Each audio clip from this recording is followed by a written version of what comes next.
If you're not playing enough Graveyard Hate in your commander decks, these are giving us so many cool tools to make your Graveyard Hate also proactive. So take a look at this one. Esper To Magistite is a new card out of Final Fantasy Commander. It's a 4-mana instant that exiles each opponent's graveyard, so you can play this in decks where you also are filling your own yard for value, and then whenever you do this, you choose up to one target creature card exiled this way, and you make a token that's a copy of that card, except it's an artifact and loses all other card types. This card's really, really cool, right?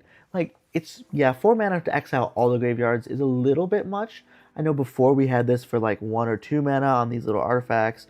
I know a couple of cards that have it for 3 or 4, but at 4 mana instant speed, you're not really paying the mana to hit the graveyards. You're paying the mana to get the text box of something in your opponent's yard, which is a really cool effect, right? It's no longer a creature, so if it's like a tap ability, you have it right now. Steal your opponent's Krenko and you have a goblin in play, start tap it right away and make a goblin or two.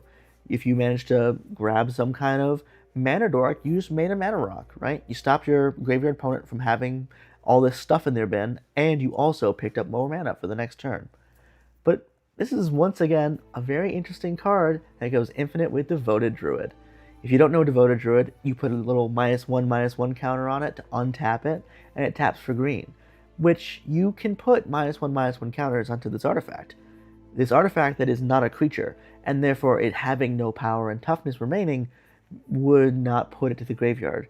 So if your opponent has, specifically your opponent, has Devoted Druid in their graveyard, and you cast Esper To Magistite, you've made infinite mana, which is pretty funny, right? This is like the second time they did this.